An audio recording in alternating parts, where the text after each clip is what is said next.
BJP ने एक बार फिर से विपक्ष की नींद उड़ा दी है। पीएम मोदी एक बार फिर सत्ता में वापसी करने के बेहद करीब है। हर सर्वे में ये बात कही जा रही है कि इस बार भी बीजेपी की सरकार बनने वाली है। ऐसे में बीजेपी जहां फ्रंट फुट से खेल रही है तो वहीं विपक्ष बैक फुट पर आ गई है। लोकसभा चुनाव से पहले बीजेपी सभी मुख्य विपक्षी दलों को ऐसा उलझाती है कि वो बीजेपी की एक चाल को सुलझाती ही रह जाती है। तब तक बीजेपी ऐसी दूसरी चाल चल देती है कि विपक्ष फिर से उसमें उलझ जाता है।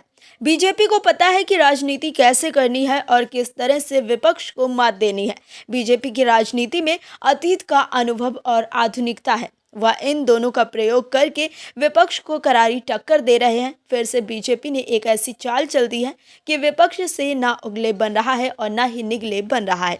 हाल बेहाल है विपक्ष का बीजेपी के नए फैसले से। ऐसा लग रहा है जैसे विपक्ष में भगदड़ मचने वाली है और आने वाले समय में विपक्ष का खेल खराब हो सकता है।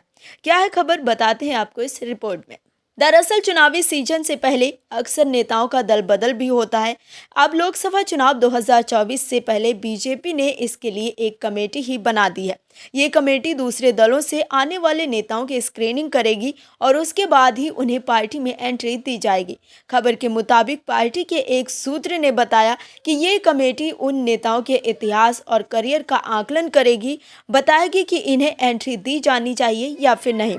इस कमेटी की मंजूरी के बिना दूसरे दल से आने वाले किसी भी नेता को मौका नहीं मिलेगा। इसकी पहली मीटिंग 6 जनवरी को होने वाली है। इस समिति को बनाने की वजह यह भी बताई जा रही है कि पार्टी ऐसे नेताओं को ही एंट्री देना चाहती है जो लंबे समय तक वफादार रहे।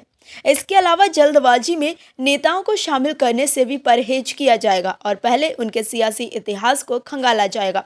दरअसल नेताओं की एंट्री को लेकर भाजपा सावधानी चाहती है क्योंकि उन पर पूर्व में लगे भ्रष्टाचार समेत अन्य आरोपों का उसे सामना न करना पड़े। यही नहीं, वह आया राम गया राम की सोच वाले नेताओं से भी बचना चाहती है जो अक्सर चुनाव से पहले पाला बदल लेते हैं। बीजेपी को बंगाल में ऐसी ही स्थिति का सामना करना पड़ा था। टीएमसी में आए मुकुल रॉय और बाबुल सुप्रियो को पार्टी ने काफी महत्व दिया था, लेकिन ये लोग ज्यादा दिन तक टिके नहीं। इन लोगों ने चुनाव से पहले बीजेपी ज्वाइन की थी और उसके बाद टीएमसी में वापस चले गए। यही नहीं, कई दागी नेताओं की एंट्री को लेकर भी पार्टी को सवालों का सामना करना पड़ता है। इन सभी से बचने के लिए उसने ये स्क्रीनिंग कमेटी ही बना दी है। ऐसे में अब बीजेपी के इस फैसले से विपक्ष की नींद उड़ गई होगी कि विपक्ष के कितने नेता बीजेपी में शामिल होने वाले हैं, जो बीजेपी के लिए एक कमेटी ही बना दी गई है। Bureau report, OMH news. और भी वीडियोस देखने के लिए चैनल को सब्सक्राइब करें और बेल आइकन को दबाएं।